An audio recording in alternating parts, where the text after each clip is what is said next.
हरे कृष्ण, राधे राधे जी सबको। माघ मास का दूसरा अध्याय। पहले अध्याय में आपने श्रवण किया कि किस प्रकार राजा दिलीप शिकार खेलने के लिए गए और वहाँ शिकार करते हुए वे सघन वन में जा पहुँचे और वहाँ पर उन्होंने एक मुनि को देखा जो घोर तपस्या कर रहे थे और राजा उनसे पूछने लगे कि माघ मास में स्नान के फल के बारे में बताइए। तो आइए श्रवण करते हैं अब दूसरा अध्याय। राजा के ऐसे वचन सुनकर तपस्वी कहने लगा कि हे राजन, भगवान सूर्य बहुत शीघ्र उदय होने वाले हैं, इसलिए यह समय हमारे लिए स्नान का है, कथा का नहीं।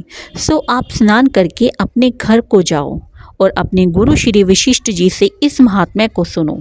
इतना कहकर तपस्वी सरोवर में स्नान के लिए चले गए और राजा भी विधि पूर्वक स्नान करके अपने घर लौट आए और रानी वास में जाकर तपस्वी की सब कथा रानी को सुनाई।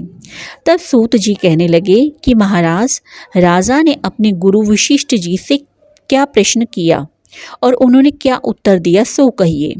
व्यास जी कहने लगे, सूत जी, राजा दिलीप ने रात्रि को सुख से सोकर प्रातः समय ही अपने गुरु वशिष्ठ जी के पास जाकर उनके चरणों को छूकर प्रणाम करके नम्रता से पूछा कि गुरुजी, आपने आचार, दंड नीति, राज्य, धर्म तथा चारों वर्णों को, चारों आश्रमों की क्रियाओं, दान और अनेक विधान, यज्ञ और उनकी विधियां, व्रत, उनकी प्रतिष्ठा तथा भगवान विष्णु की आराधना बतलाई है, परंतु अब मैं आपसे माघ मास के स्नान के महात्म्य को सुनना चाहता हूँ।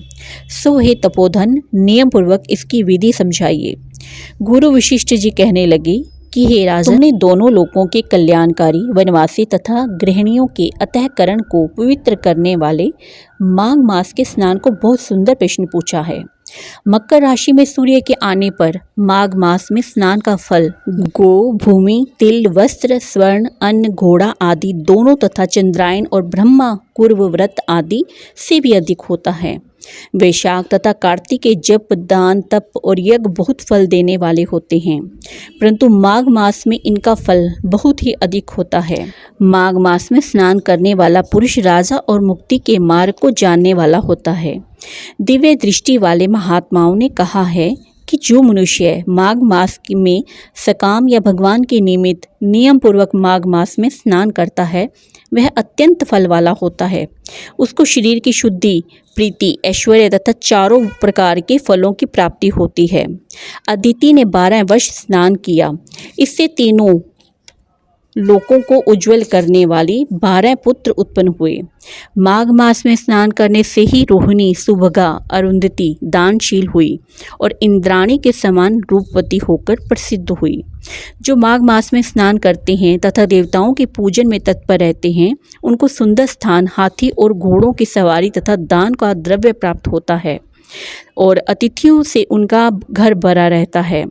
उनके घर में सदा वेद ध्वनि होती रहती है। वह मनुष्य धन्य हैं जो माघ मास में स्नान करते हैं, दान देते हैं तथा व्रत और नियमों का पालन करते हैं और दूसरे पुण्यों के क्षीण होने से मनुष्य स्वर्ग से वापस आ जाता है।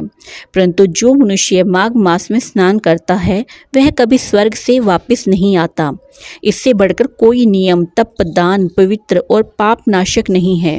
भृगु जी ने मणि पर्वत पर विद्याधरों को यह सुनाया था।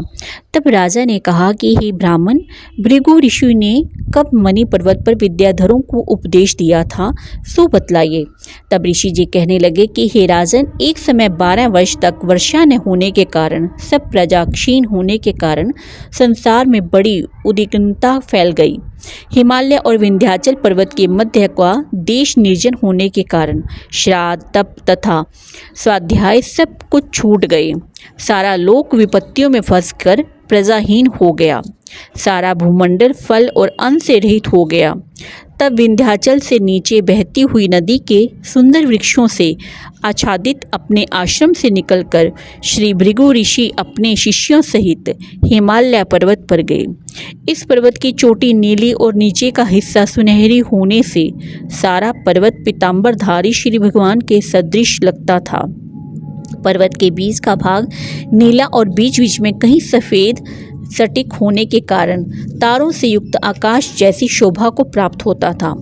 रात्रि के समय वह पर्वत दीपकों की तरह चमकती हुई दिव्य औषधियों से पूरित किसी महल की शोभा को प्राप्त होता था। यह पर्वत शिखाओं पर बांसुरी बजाती और सुंदर गीत गाती हुई किन्नरियों तथा केले के पत्तों की पताकाओं से अत्यंत शोभा को प्राप्त हो रहा था।